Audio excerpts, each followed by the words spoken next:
la alegría, como cada noche, de poder entrar en su casa y formar este tremendo grupo de personas que siguen la puerta abierta en todo el continente. Hoy tengo el privilegio de tener como invitado a un periodista que se ve mucho en la televisión argentina. Por lo menos en el verano trabajó a destajo, mañana, tarde y noche. Posiblemente ponían algún programa grabado en este nuevo canal de noticias que se llama La Nación Más. Mi invitado en esta noche es Hugo Machiavelli. ¿Qué tal, Hugo? Hola, ¿cómo estás, Juan Pablo? Bien, bien, bien. Muy Bien. contento, sí, la verdad que sí. Un gusto, gracias por la invitación. No, un privilegio que estés con nosotros, Hugo. Contanos un poco de tu vida, tu introducción, tu inmersión en el mundo de la fe. Bueno, mi adolescencia temprana, a raíz de cuestiones más personales, me generaron una escapada. Yo sí tuve 2 o 3 momentos importantes. Una escapada a Brasil cuando tenía unos 15 años, no porque tuviese algún problema, sino porque siempre tuve inquietudes bastante fuertes que me llevaron a ¿Tus mi... padres te dejaron? No, de ningún modo, pero sí, bueno, ya que me preguntás, yo fui adoptado por mis padres y esa historia se formalizó, o sea, o se blanqueó cuando yo tenía más de 30 años, ya había sido papá, tenía mi familia, era periodista y periodista de investigación. Con lo cual gran parte de esa inquietud en esos años adolescentes y de cierta rebeldía, como todos, pero un poquito más a fondo, creo que estaban vinculados con esa búsqueda inconsciente de una identidad que se me develaría más tarde, formalmente. Y creo que en Brasil, de algún modo, ya estaba viviendo un poco acá la locura adolescente, moto y ese tipo de cosas. Lo de Brasil le sumó un escalón más y a partir de ahí algunos años un poco más bravos. Los 80 fueron muy inquietos. Y en algún momento cuando yo llegué a los 20 años, parecía que tenía 20 años más o algo así de experiencia, de muchas cosas, de muchas situaciones. Y empezaba a ver algunos amigos que estaban complicados, con adicciones, con problemas. Yo mientras tanto intentaba formar mi familia, ya por esa idea de tener mi propio nido. Y alguien me habla de Dios. Yo tuve toda la formación en el catolicismo, soy de Santos Lugares, tuve el bautismo católico en la iglesia de Lourdes, me casé en la iglesia de Lourdes, tomé la comunión en una capilla de caseros, pero porque mis papás a veces miraban a la iglesia de Lourdes con cierta aversión por una cuestión con un abuelo mío, que cuando le tuvieron que dar la extremaunción no vinieron, bueno, pero hice todo el camino católico, y bueno, católico ya después por tradición. Y alguien en una oficina donde yo trabajaba, allí en el centro, me hablaba de Dios. Y yo la verdad que no entendía bien qué pasaba, qué significaba eso. O sea, sabía las bases del catolicismo, pero no otra cosa. Pero siempre me llamaba la atención que la persona, o al menos eso me impactó a mí, que la persona transmitía paz. Su rostro transmitía paz, su cara transmitía paz, la manera en que me describía a mí sin conocerme, y eso hizo que me acercara en el año 89, en la última campaña que hizo Comunidad Cristiana de San Martín, Güemes 2345, mirá cómo lo recuerdo, en una Semana Santa. Espera, 2, 3, 4, 5, se Es lo acuerda fácil. cualquiera. Bueno, está bien, pero para mí hay un recuerdo en ese dato. Emocional. Sí, emocional, por eso. Es más, tengo el folleto guardado. Entonces, uno de mis primeros trabajos fue archivista, así que guardo algunas cosas que quiero con mucho cariño.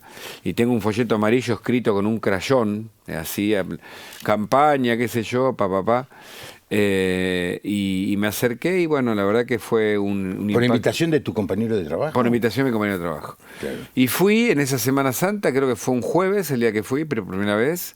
Y ya cuando iba llegando, en la esquina, ya la música que escuchaba me retrotrajo a la iglesia católica, aquella capilla católica con un cura que era muy bueno y que me enseñó los primeros pasos de la vida cristiana católica. Me retrotrajo y me impactó en lo emocional, y ya cuando entré empecé a llorar y fue todo un fin de semana muy fuerte en términos espirituales, te diría con con inquietudes, no sé si de liberación o algo así, durante todo mi vida, muy fuerte. Tan fuerte fue ese encuentro con el Señor que me transformé, o sea, casi, te diría inmediatamente, por ser sintético, en un hombre activo dentro de la iglesia. Entonces empecé a ayudar a un montón de gente. ¿Quién fue el predicador de esas fin de semana? Mira, había varios predicadores. Ajá. Todo lo que era la élite o los pastores de comunidad cristiana, por decirte algunos que por supuesto están vigentes con más de 90 años, Orville Swindle, por ejemplo, Sí. el pastor Ángel Negro, estaba Eduardo Dúo, que sigue siendo mi amigo y con quien yo tengo mi conexión mayor, estaba Hugo Baravalle, estaba Guido Micosi, estaba José Villodres. Todos los pastores de comunidad cristiana estaban reunidos en esa actividad que era... se llenaba ese lugar, que en realidad terminó siendo un garage, era un lugar típico de la comunidad cristiana, sin demasiado ornamento, se llenaba de gente, 500, 1000 personas, y fue un fin de semana tan activo, tan impresionante, que como te digo, después me convocó a laburar ahí, y justo paralelamente a ese laburo social desde la iglesia, empecé mi vocación y mi carrera como periodista. Te diría que casi paralelamente. En realidad, a ver, sí, más o menos por ese año. O sea que tengo un poquito más de 30 también de profesión. De profesión. Bueno, si 30 y 20 tiene 50 años. Sí, más o menos. Sí. Ya pasamos. Tiene eso. más. Pero Como no dijo el número es porque tiene más de 50. Se quedó con ese dato podemos obviarlo. No. Igual está en internet, hoy no hace falta. No, qué lindo el testimonio. ¿Se da cuenta de lo que significa vivir la vida cristiana en el lugar de trabajo? Hace que las personas lo noten. Ese compañero de trabajo de Hugo, no dijiste el nombre, pero no importa. José Pedrota. José Pedrota. José Pedrota. A quien no vi nunca más desde hace muchos Bueno, años. capaz que después del programa te llama. Bueno, sé que está en alguna iglesia, sé que estuve mucho tiempo vinculado a él, y después, bueno, viste cómo son las cosas de la vida, te alejás, pero por supuesto le mando un abrazo si es que ve el programa, que sé que lo ve mucha gente. Sí, dar testimonio no es estar predicando todo el tiempo ni repartiendo textos y condenando a la gente al infierno. Es mostrar paz. Sí, José tenía una vocación de predicador fenomenal, o sea, era de esos que predicaban todo el tiempo, pero yo al principio lo rechacé, Sí, claro. y él era obstinado, pero esto de que hay algo que nos excede a nosotros, o sea, estaba Dios ahí en ese plan, lo usó a él, como usa cada cosa en la vida para cuidarnos y para llevarnos a su camino, ¿no? ¿Y cómo entraste al mundo del periodismo, Hugo? Bueno, yo creo que ahí, caminando esos primeros pasos dentro del trabajo social, me dediqué mucho al trabajo con adictos. Con adictos fueron los Pero años... nunca fue tu experiencia esa. Sí, yo tuve también la experiencia, pero digamos que la mayor parte de mis amigos murieron como consecuencia de o sobredosis, después ocurrió el SIDA, fueron los años en donde se descubre todo eso. Sí. Para mí fue un antes y un después, y como consecuencia quería ayudar a muchos que por supuesto padecen ese problema, que fíjate ahora, hace poquito internaron de nuevo a Chano, ese cantante, ese chico que es muy sensible, pero padece la adicción de las drogas, que es una enfermedad gravísima que arrastra con generaciones. El tema narcotráfico es un tema que después, como periodista, por supuesto, investigué y conozco y sigo escribiendo sobre esas cuestiones, pero en la base de la pirámide social están las víctimas. Entonces, trabajaba con ellos, los llevamos a la iglesia, veíamos recuperaciones, veíamos testimonios muy, muy lindos. Inmediatamente la inquietud fue mayor. Dije, bueno, acá hay un problema que va más allá de las historias de cada uno. Y el problema es lo que hoy vemos. Y yo dije, ¿cuál es la mejor herramienta para meterme en el problema? Bueno, el periodismo. Entendí que me apasionaban las historias de la gente, que es un poco lo que hacemos los periodistas. Recibir y retratar, contar, narrar las historias de los otros. Sobre todo las historias de los que son las víctimas de esta sociedad, que los hay muchos cuyas voces en general están acalladas o que no tienen el mismo protagonismo que otros sectores. Y ahí empezó mi vocación, y ahí empecé a laburar. Rápidamente, por este fuego mismo cristiano, me conecté con el periódico El Puente mientras trabajaba en una FM comunitaria, se llamaban FM comunitarias, en aquellos años de principio de los 90, fines de los 80, principios de los 90. Y así que empecé a trabajar, a escribir en el periódico El Puente, que seguramente mucha gente lo conoce porque es un clásico, sí, claro, medio evangélico, que en esos momentos tenía una tirada, yo me acuerdo que por encima de 50.000 ejemplares. Conozco a Marcelo Lafitte, lo llamo directamente a él. Un día lo llamo como corresponde a quien desea hacer algo. Yo creo que la voluntad, el deseo y primero Dios, como dicen los mexicanos, es el que abre puertas, ¿viste? Pero si uno no se dispone a hacer, ¿viste? No va a funcionar. Y esto me pasó también y me sigue pasando ahora mucho menos, cuando vos querés ayudar a alguien que está en una circunstancia difícil. Si la persona no quiere salir o no quiere cambiar, no hay manera. Bueno, entonces, déjame que diga así empezó el camino, claro. Sí. Sí. No, me gustaría mencionar el periódico El Puente, que ya hace algunos años no se publica más. Las redes sociales son mucho más rápidas que un periódico que puede traer noticias una vez por mes.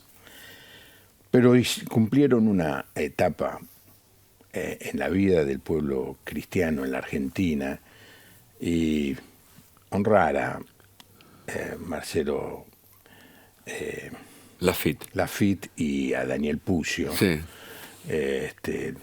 grandes amigos míos por muchos años, trabajaron y construyeron un periódico que era el noticiero, de donde todo el mundo se enteraba. Si ibas a hacer una actividad, la tenías que publicar ahí. Y la gente esperaba que llegara El Puente y leerlo, y las noticias. Con el tiempo, como pasa con todas estos emprendimientos, va mutando. Lo que era maravilloso de golpe quedó viejo. Y hoy las noticias son instantáneas y no las publican los periodistas, en su gran mayoría las publica la gente común. Después vamos a hablar de eso, del tema de las noticias. Mi saludo, mi aprecio a Marcelo y a Daniel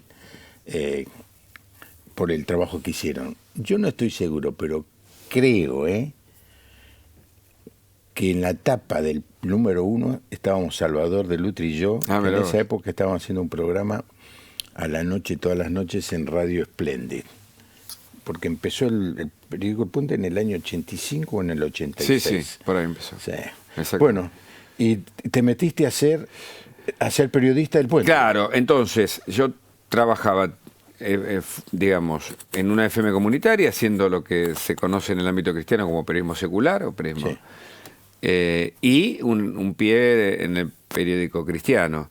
Eso me permitió rápidamente conocer a la grey evangélica casi de punta a punta. Recorrí, no te digo todo el país, pero casi.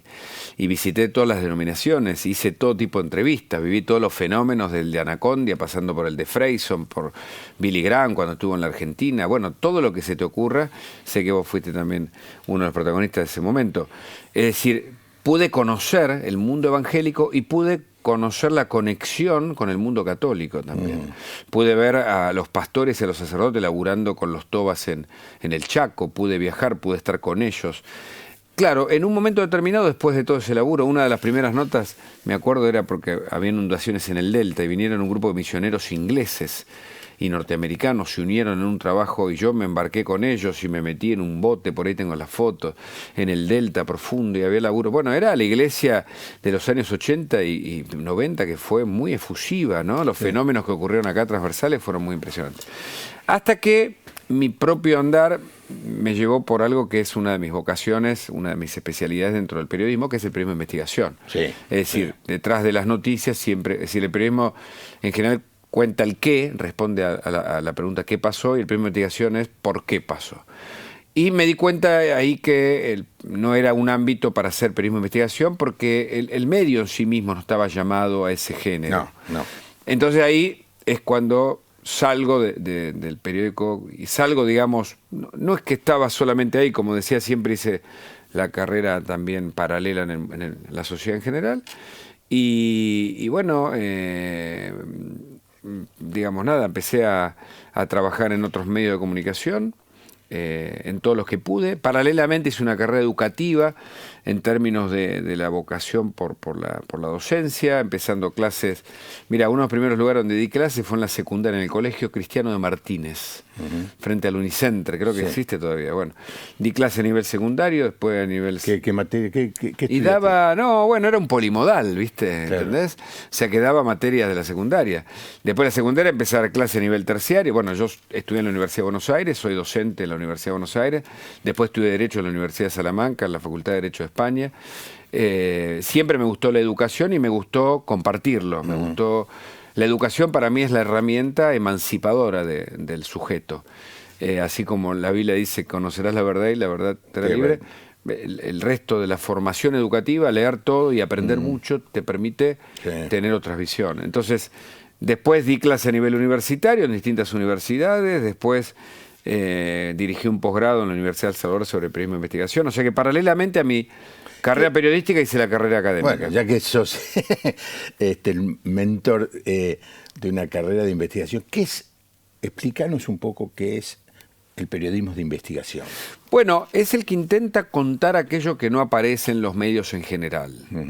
Los medios reproducen una agenda permanente de información. Vos habrás visto que son más o menos 10 o 50, te digo, en ese margen, los temas que todo el tiempo los medios están contándote a vos, desde los diarios impresos, que ya se usan poco, los portales, las radios o los canales de televisión, particularmente lo de noticias, vas a ver que son más o menos entre 10 y te digo 50 por exagerar, los temas que tratan todos los días. Sí. Nada más que esos. Sí. En general, el periodismo de investigación intenta romper esa agenda. Esa agenda, que se llama agenda setting, está consolidada por una historia que es larga de explicar ahora, pero en general hay un circuito de legitimación de la información diaria que comienza, algunos dicen con el diario de la tarde, otros dicen que comienza con la primera mañana de la radio, en donde alguien dice, un conductor o un productor general dice, bueno, ¿cuáles son los temas de hoy? Entonces se remite a los 10 temas principales de cada día. Y los medios, sea la radio primero, después la tele después, y después los portales y el diario impreso, van a recrear y todos van a hablar más o menos lo mismo. Esa agenda es una agenda establecida de algún modo por un sistema de medios, no es lo hegemónico, es más largo, más complejo, pero para decirlo de algún modo, es lo que en general se recoge cada día para que la gente diga, estos son, si sabes de esto, estás informado. Claro. Y efectivamente eso es así. Para romper eso hay que proponer una investigación. Por ejemplo, una investigación que ayer anoche participé, estuve con Diego Cabot en La Nación Más.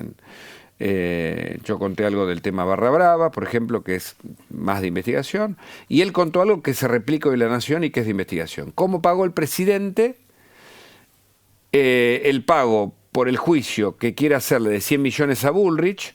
¿Cómo paga una primera costa que es de 3 millones y pico, cuando él no puede pagarla porque no gana lo suficiente? Bueno, la paga a través de un cheque que se lo da un banco determinado. Bueno, ahí está rompiendo la agenda informativa con un hecho que ahora empieza a generar inquietud. ¿Cómo hizo? ¿De dónde salió ese cheque? ¿Entendés? Sí. Entonces, eso es periodismo de investigación, es ir un poco más allá de los asuntos. Es decir, bueno, ¿cómo funciona la Barra Brava de Independiente? ¿O cómo funciona la ruta del dinero acá? ¿O cómo funciona, no sé, yo escribí la confesión del contador de los Kirchner? Bueno, ahora contanos un poco eso. Esa es una investigación en formato libro, ¿no? Sí. Es apasionante leer los libros de investigación, porque uno cuando se queda solamente con las noticias es la foto. Claro. La investigación es la película. Sí, es el intento de ir más allá de lo que se ve, Sí. y siempre hay mucho más allá, ¿no? Y las noticias están siempre sobre lo nuevo. Claro. Y entonces hay noticias importantísimas que pierden interés a los 3, 4 días. Claro. Y ya no tenés dónde encontrar información sobre Y esa ocurre noticia. algo también que es interesante como fenómeno posmoderno. Estamos en un nuevo siglo. Sí. El presente, ayer lo dije, bueno, me dijo un historiador, me dijo, qué interesante. Digo, el presente está roto, le decía el historiador, hablando del 25 de mayo.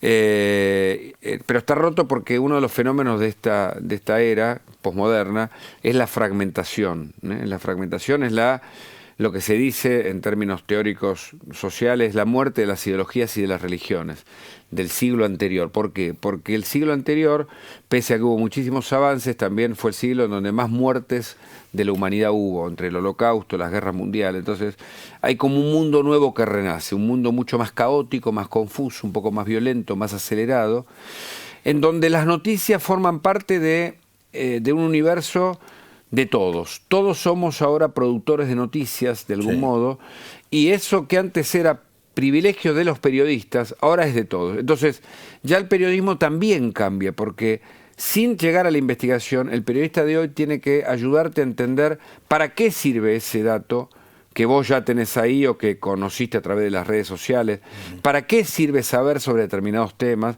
Entonces el periodista el periodista de la información en general, también está en otra etapa de su formación. Es decir, hay mucho más conocimiento disponible, pero a veces no sabemos para qué. Y ese conocimiento, sin que alguien te explique o te aclare un poco para qué sirve, también es ruido, porque vos sabés tanto que mañana el análisis clínico te lo haces vos. ¿Está bien o mal eso? Bueno, depende. ¿Entendés? Es decir, claro, ya no. Bueno, nosotros teníamos 3, 4 variables. Hoy yo sé, vengo a entrenar, te decía, yo sé cuántos pasos hice, cuál fue mi latido del corazón, qué presión arterial tengo, sé cuánta energía acumulé y sigo mirando y sé lo que tengo que comer más tarde. Es decir, la cantidad de datos que uno tiene es impresionante. Sí, Eso, los médicos están muy enojados porque la gente va al consultorio y ya prácticamente le da un informe al médico Claro. de todo lo que leyó en la web. Doctor, me empezó a doler aquí y investigué Claro, y le cuenta claro. al médico Bueno, eso lo que hace es que al médico lo lleve a un nivel más alto, porque él se formó, pero en todas las disciplinas pasa. Sí, Por eso sí, digo sí. que es un golpe a los estereotipos, a las élites que se configuraron el año pasado, y también desde el siglo pasado. el siglo pasado, y también desde la investigación funciona Sí. muy bien eso, porque yo creo en una sociedad mucho más transparente, en la que el espacio individual está cada vez más reducido, ¿no? Ahora, el hecho de que aparezca mucha gente produciendo noticias no trajo transparencia, porque hay mucho lo que se llama fake news, ¿no? Sí, claro, bueno, ese es otro fenómeno. El fenómeno de la posverdad, el fenómeno de la información a tu medida, es un fenómeno del caos, es un fenómeno, este es el que mete ruido. Por eso te digo, vos podés tener mucho, pero hay que ver si ese mucho es verdad o no. Por ejemplo, el presidente el otro día dijo públicamente que la economía argentina creció el 10%. ¿Es verdad o mentira? Es mentira. ¿Por qué? Porque en verdad el panorama completo, para eso estamos los periodistas, el panorama completo es que nosotros habíamos decrecido 10% y que ahora recompusimos 10%, con lo cual, ¿cuánto crecimos? Hasta ahí 0. Es como si vos estabas en la planta baja, bajaste 10 escalones y ahora subiste 10 escalones. ¿Creciste o no creciste? No creciste. Ahora, el dato, que tampoco dijo el presidente, es que hay un 10,03. O sea que el crecimiento es 0,3 y la tendencia es buena. Pero ¿qué te dice el presidente? Digo, por dar un ejemplo Sí. muy visual, que crecimos 10. Entonces, todo el tiempo el periodista intenta también desbaratar las tramas de fake que te arman desde el poder, Sí. en donde no se quiere reconocer el error. Porque Sí. ¿a quién le gusta admitir que la cosa va mal? Sin meterme, digamos, en una cuestión política. Digo, te puedo decir eso como te puedo decir lo que hizo Macri en su momento, Sí. en términos económicos o políticos. Se trata de que la verdad está más lejos ahora, más difícil de ser hallada. Los buscadores de verdad tenemos que intentar alcanzar incluso hasta la historia.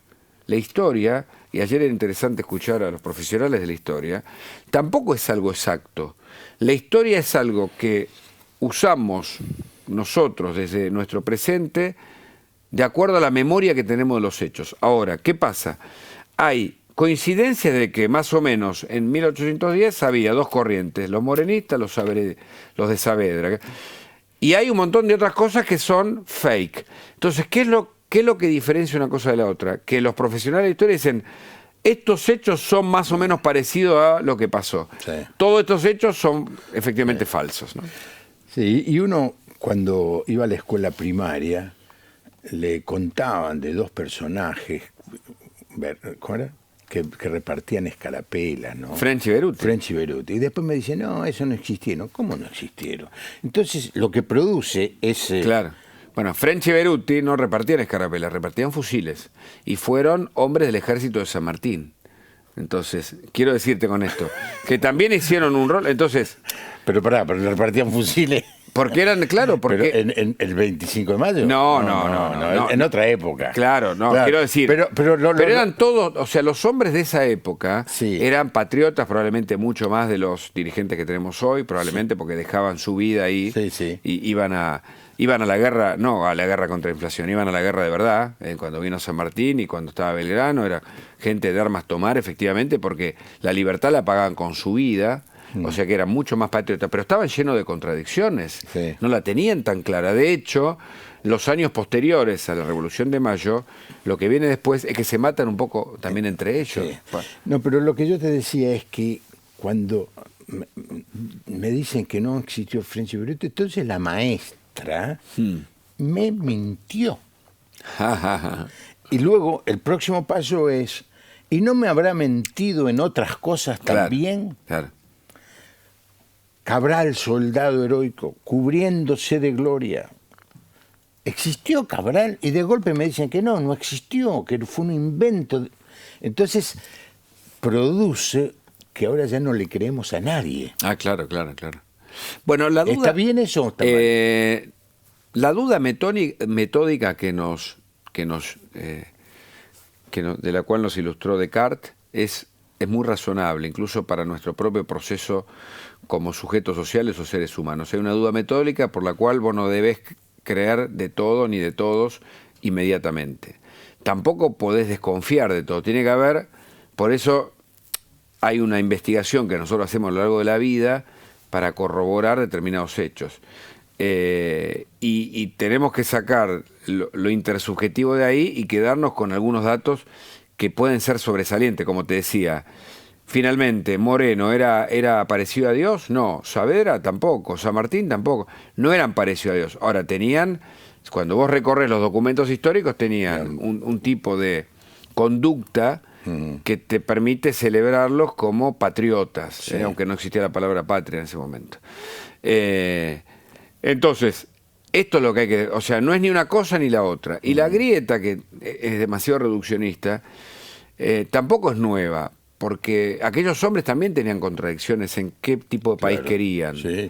Entonces, estamos llenos de contradicciones. Es decir, que yo creo que la duda metódica vale como método para incluso nuestra propia experiencia con Dios. Fe, eso te iba a decir. Eso te iba a decir. Dios no se enojó con Tomás.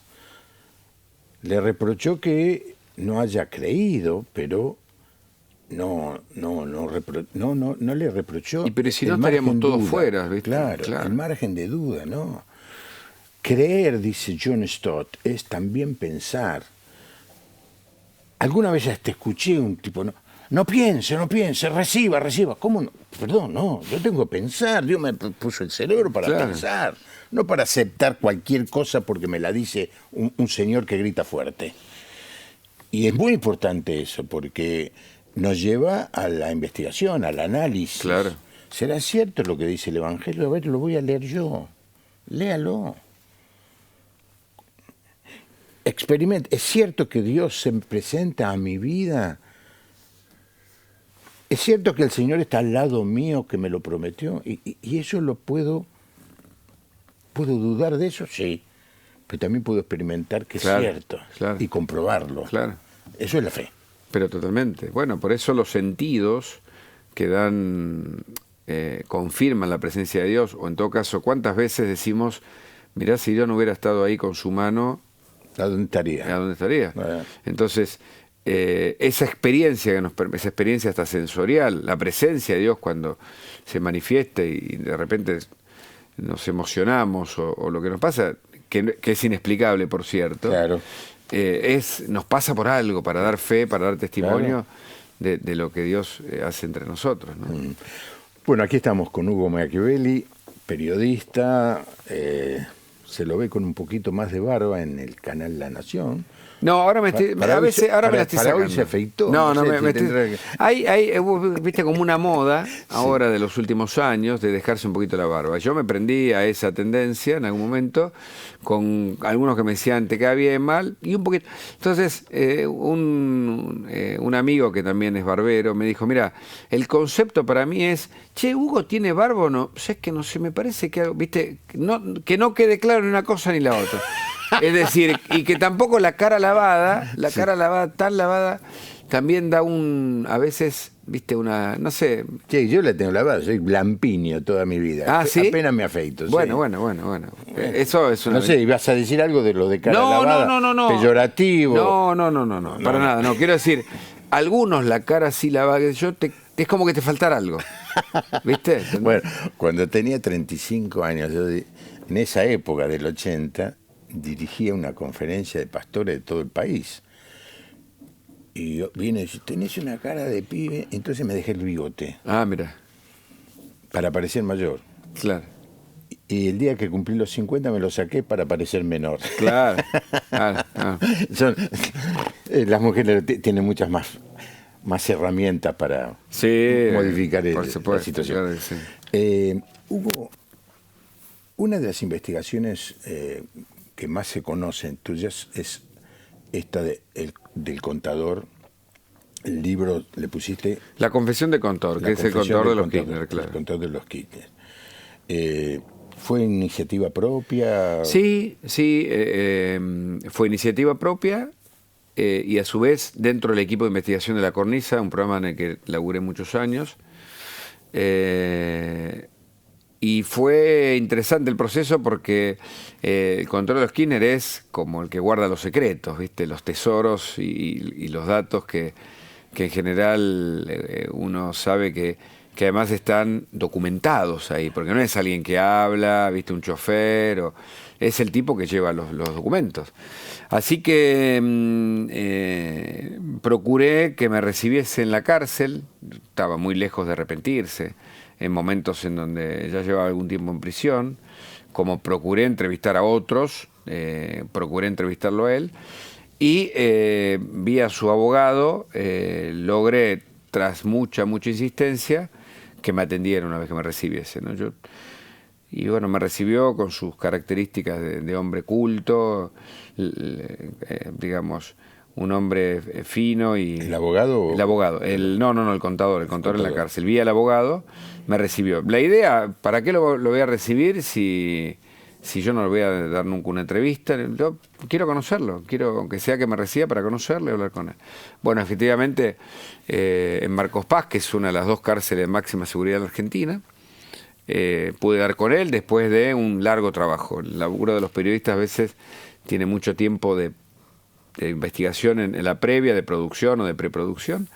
Y recuerdo que en ese momento casi no me habló, o en todo caso me habló solo de lo que él quiso. Yo no lo interrumpí casi en más de 2 horas o 3 de charla. Y él fue contando su peripecia, su historia con su padre, que es muy interesante. Su vida en Río Gallegos, cómo conoció a los Kirchner, y me dio una clave en ese momento donde todos estaban esperando a ver qué iba a hacer él, una clave como un mensaje, ¿no? Entonces cuando llegué a un estudio de televisión, yo creo que en ese momento, mira, si no me equivoco, también trabajaba en A24, en varios programas, en el noticiero, y creo que también estaba con Mauro Viale un rato a la tarde. Y yo no me acuerdo si en ese y en La Cornisa y en varios conté algo de lo que él me dijo, pero en clave, en donde estaba casi mandando un mensaje, ¿no? Bueno, siguió la charla, las conversaciones, y lo único que le dije ese día fue que el día que se atreviese a dar una entrevista, me permitiese ser el primer periodista en hacerlo. Bueno, y así se construyó una relación. Finalmente, cuando decidió arrepentirse, estuve ahí para entrevistarlo, en un lugar secreto, para que tuve que firmar un contrato de confidencialidad porque ¿Dónde es? se transformó en imputado colaborador, en arrepentido. Y incluso esa primera entrevista que compartimos con Luis Majul la primera vez, yo ya tenía charlas con él y empecé a documentar cada una de las charlas. Recuerdo que empezó a contar algunos detalles y pensaba en cambiarse el rostro y irse a vivir a una isla desconocida. O sea, él pensaba que lo que terminó siendo algo mucho más leve, que es lo de hoy, aunque es una persona, por supuesto, que es clave por los juicios que se vienen, Otesur, Los Sauces, Cuadernos de la corrupción, pero él pensaba que en ese momento podía ser mucho más gravoso para él y que estaba en riesgo su vida, de hecho lo estaba. Y él pensaba irse y lo único que quería era bueno, tener una nueva vida en otro lugar del mundo y que su familia estuviera bien para que no sufriera las consecuencias de su arrepentimiento. Él no aguantaba más guardando su secreto, así que a partir de ahí empecé a hablar casi a diario con él o un par de veces por semana, empecé a escribir y me di cuenta en algún momento que estaba en condiciones de escribir un libro sobre el tema. Por varias razones, no solo las razones documentales y judiciales, parte de lo que él, la totalidad, pero parte de lo que ganó la justicia y más, por las charlas que mantuve, sino porque me di cuenta, y un aspecto cristiano, y sobre eso hablamos mucho, porque él es un católico comprometido en un punto, que él quería arrepentirse, quería tener la posibilidad de arrepentirse para ser redimido. Es decir, que en el arrepentimiento, como conocemos nosotros, y en el cambio de actitud posterior, había redención, había liberación para un alma atormentada como él la sentía. Él sentía más el peso de la cárcel interna, de haber guardado esos pecados, de haber ocultado esos secretos, que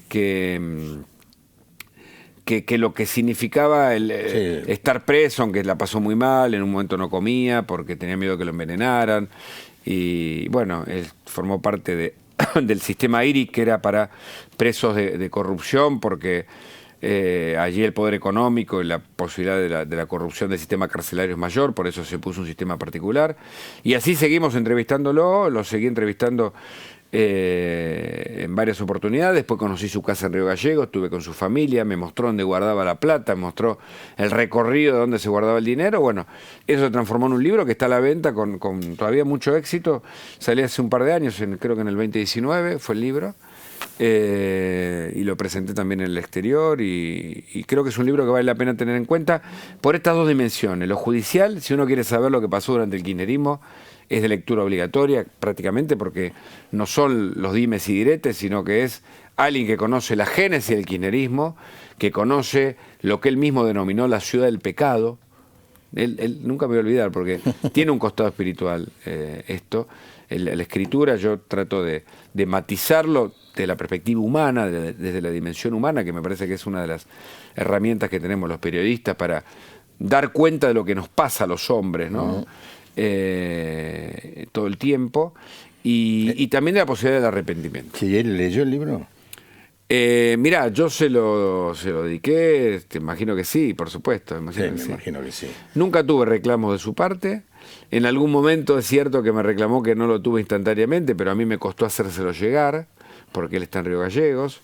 Está libre ya. Él está libre a punto de... Él está como imputado, o sea, está como imputado, o sea, está procesado, imputado varios delitos, en condición de libertad, tuvo mucho tiempo con tobillera y pulsera electrónica, y para declarar en el juicio, en dos juicios, que serán este año o el que viene. Sí, yo no quiero entrar en el tema que afecta el tema de la política. Sí, interesante lo espiritual. Sí, claro.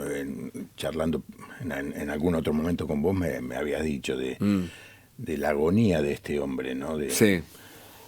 Es muy impresionante lo que pasa con el alma humana, es muy interesante a su vez, porque ahí es donde creo que se resumen todas las acciones de nuestra vida, ¿viste? Vos podés tener todo y no tener nada, sí. y sentir que no tenés nada y tener todo. Claro. Si él me estuviera escuchando, le diría que el arrepentimiento es el primer paso. Claro. El segundo paso es pedirle perdón al Señor y recibir a Cristo. Claro. que es el único que tiene la autoridad para decirnos tus pecados te son perdonados. Claro, exactamente. Y ¿qué hay que hacer? No. Hay que arrepentirse y creer. Y esto le puede pasar a cualquier persona que mirando este programa tenga alguna culpa, algún cadáver escondido, alguna cosa que nunca pudo mencionar, nunca pudo decir. Y diga, a mí me pasa eso. Yo ando por la calle, soy libre, no tengo problema de nada, pero tengo un peso, como dijiste, estoy esclavo de mi culpa. Y la manera de redimir la culpa es que el Redentor, es justamente la palabra Redentor, es alguien que viene a redimirnos. Redentor era el que iba, compraba al esclavo y lo dejaba libre. Ese era el Redentor, y es lo que hizo Jesús. Claro. Murió, pagó el precio y nos dio libertad. Exactamente. El libro, por supuesto, fue muy publicitado, claro, como todos. Después salen otros libros. Y, sí. No, está muy bien, así pasa, ¿no? Sí, pero fue muy vendido, ¿no? Sí. No, de hecho, ahora en la Feria del Libro pasé por la editorial y estaba ahí arriba con mucho éxito. Mira, tengo que volver a la editorial porque hace tiempo que no la visito, pero me decían que se vendía muy bien. Porque... Te mandan las ganancias Bueno, creo que el contrato, claro, era anual. Obviamente, quienes escribimos en estos casos valoramos más el anticipo, el pago anticipado de los derechos, ¿viste? Sí, ahí está un poco la... Y sí, porque te da el impulso. Después ya el control de las ventas es más difícil, ¿viste? Claro. ¿Entendés? Pero sí, el anticipo es lo que también te empuja desde la perspectiva. El libro igual no tiene objetivo económico en general. En general, no. En general, no. Hugo, ¿hiciste otro libro de investigación? El último no, 6 libros tengo escritos, sí. Y el último fue el de 2019. Estoy con ganas de volver, pero... Hay temas. Hay de todo, pero estoy analizando cuál de los temas es interesante. Como no vas a ganar plata, podés elegir cualquiera. Sí, en realidad no. Sí y no, porque uno tiene...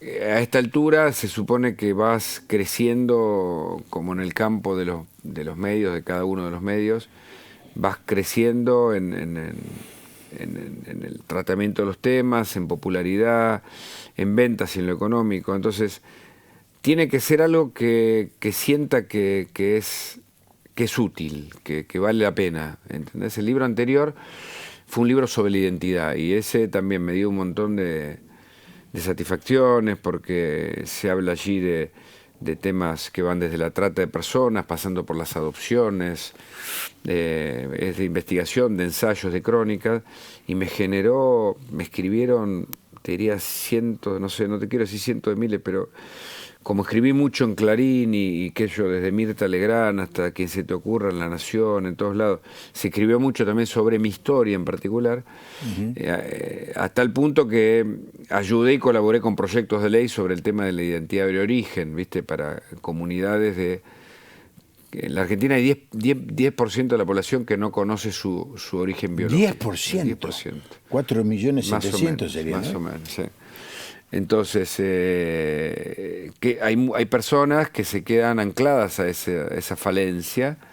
La Nata es otro caso, que fue adoptado y se enteró también de grande, por decirte ejemplos conocidos. Y hay gente que no lo puede superar. Yo he tenido la bendición de encontrar mi identidad en Cristo también y de valorar mi identidad en mis padres adoptivos, que fueron mis únicos padres, y de ir hacia adelante, pero... He conocido colectivos que están todo el tiempo pensando en cómo encontrar, y el Estado no auxilia, pero no con plata, sino con herramientas, que vos puedas ir a un registro, que puedas ir a un banco, por ejemplo está el banco genético, y en general el gobierno lo usó, o algunos gobiernos lo usaron solo para los casos de lesa humanidad, que pueden estar primero, yo no lo discuto, pero que debería estar abierto a otras personas que necesitan encontrar su identidad biológica. Bueno, colaboré con proyectos de ley, siempre sin ningún tipo de especulación personal, por eso después me alejé de esa escritura, porque me impactó no poder ayudar más de lo que pude colaborar.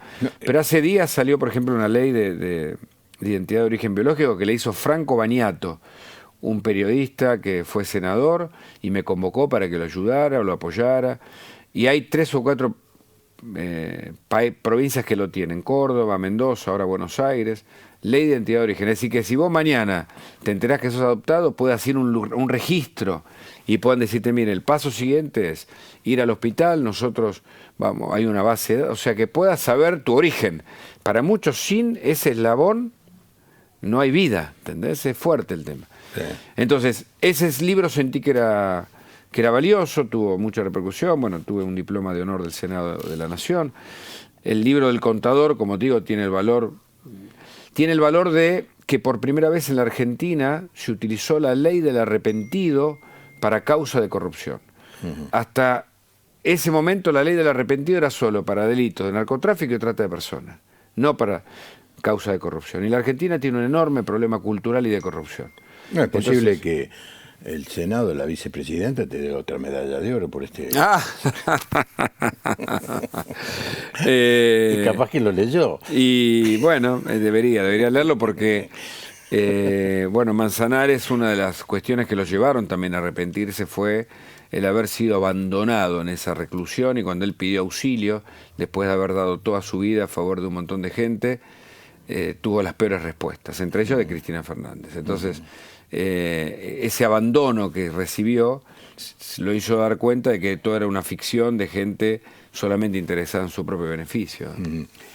Hugo, ha sucedido algo en estos días que nos ha conmocionado a todos. Un chico de 18 años con una ametralladora y mata a 19 niños en una escuela en Texas y a 2 maestras.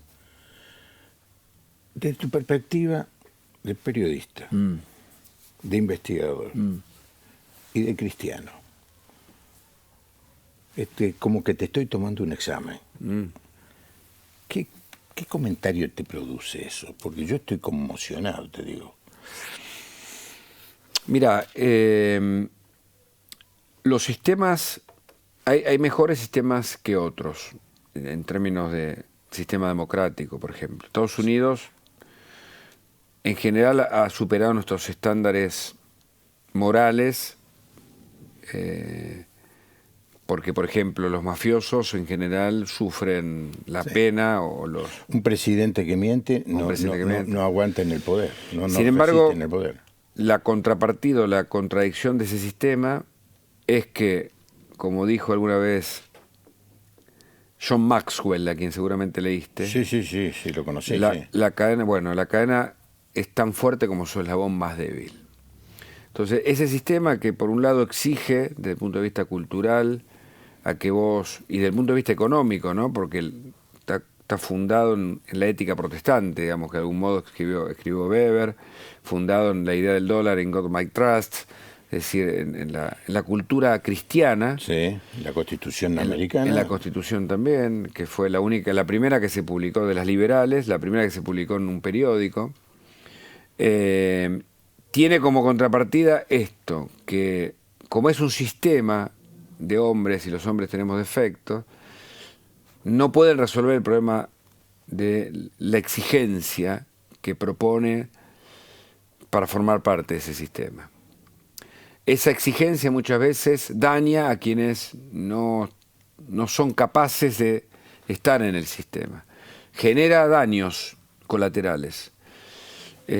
No hay un culpable en particular. Estoy describiendo, me estoy elevando, estoy haciendo una abstracción, me estoy elevando a un nivel del sistema para no hablar de nadie en particular. Entonces hay muchos que no pueden ingresar a ese sistema. Es un tema interesante. No pueden ingresar, quedan fuera del sistema y empiezan a odiar al sistema. Y de algún modo, teniendo armas cerca o lo que fuere que está cerca por la segunda enmienda de la Constitución y por los problemas que ellos tienen, la industria armamentística, etcétera, etcétera, terminan haciendo volar el sistema desde adentro. Algo que para nosotros está lejos. nosotros tenemos otros problemas. Sí. Algunos mucho más graves, otros no tanto. El problema racial es un problema que a ellos los afecta mucho más que a nosotros. Sí. Pero te insisto, esto es un sistema de premios y castigos. Todo el tiempo, desde que vos arrancás, o sea, el latino que va allá puede hacer el sueño americano o no. También es parte de lo que pasa dentro de nuestra comunidad. Hay gente que, como te digo, puede reaccionar. Lo que pasa acá no va a comprar un arma y hacer lo que hace allá. Pero está afuera, ¿viste? Cuando vos estás afuera tenés un problema, porque ese sentimiento que se repite, que es el resentimiento, puede hacer un desastre. El tema es cómo no lo pueden detectar con toda la inteligencia previa. Sí. Cómo no pueden detectar, porque este chico daba señales, estaba dando señales, se cortaba la cara, es decir, ahí teniendo en cuenta que hay tantas iglesias, por ejemplo cristianas, cómo Sí. no hay alguien que pueda ver un chico que está haciendo eso y que es un peligro para sí mismo y por supuesto para el resto, ¿no? Es sorprendente que en un país donde echan al presidente simiente, se acepte que cualquiera puede ir a un negocio a comprar una ametralladora. Porque la idea detrás de eso es la libertad que vos tenés para defender a los tuyos. A los ¿no? tuyos. Claro. Claro. Es una idea que en teoría les ha funcionado. Ellos tuvieron la guerra de la secesión, en donde decidieron quién mandaba, cómo mandan, y los estados son sólidos. Cada uno de sus estados tiene independencia, Sí, ¿no? sí, Como sí. nosotros. Sí. En general tenemos déficit en términos organizacionales, federales, ¿no? Pero ya te digo, creo que exhibe un tipo de competitividad, de competencia, por esto de ser mejores todo el tiempo, que no se ve entre nosotros, en donde la meritocracia ni siquiera tiene sentido, o en todo caso no se la valora como corresponde, que también tiene contrapartidas. Claro. Deja mucha gente al costado. Bueno, Y estar al costado, vos decís, ahí es donde tiene que funcionar la comunidad. la comunidad, sí. Por eso las iglesias, digamos, ¿qué lo contó el libro de los Hechos? La iglesia no como templo, la iglesia como una comunidad en la que vos sabés qué le pasa al otro, Exacto. que es tu hermano. Exacto. Si el otro no viene, no es que se alejó, es, che, te está pasando algo, ¿cómo puedo ayudarte? ¿No? Bueno, es muy interesante charlar con un periodista que está en funciones, Tiene un programa de radio, está en televisión y todo el tiempo buscando proyectos. ¿Buscando o te buscan, Hugo? Cada vez más me buscan, por suerte. Bueno, calculo que es por suerte, porque No. el problema de cuando te buscan es que te cuesta decir que no, ¿viste? Entonces, ahora estoy aprendiendo, es un ejercicio que estoy aprendiendo no hace tanto, a tratar de decir que no para evitar...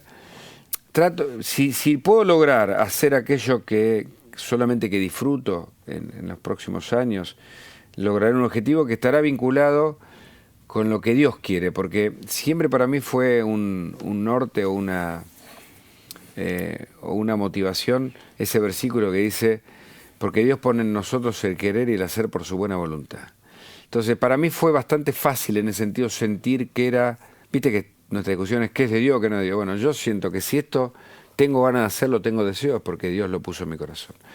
Entonces, claro, cuando uno pierde, o en todo caso no tiene tiene cubiertas las necesidades básicas, vas pudiendo elegir. Entonces, pero todavía estoy muy tapado.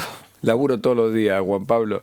O sea, laburo de lunes a lunes. No hay un día que no labure. Sí, y eso debería modificarlo para el tiempo que viene. En el tiempo de verano, Hugo estaba 2, 3 horas en televisión. Y mira, en televisión tengo, trabajo en 2 canales y tengo 3 programas. En radio tengo 4 programas.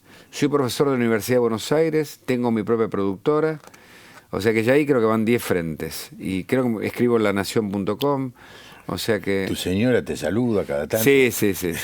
Mi señora es una abogada independiente con quien tengo un matrimonio de antes de mi conversión. Un año antes del paso de fe me casé. Ajá. Por eso todo tuvo que ver, estuvo relacionado. Yo quería... Y toda la familia entró. Toda la familia, hasta mis padres que habían ido al catolicismo, vinieron, se bautizaron, todos, mis hijos y ahora mis nietos.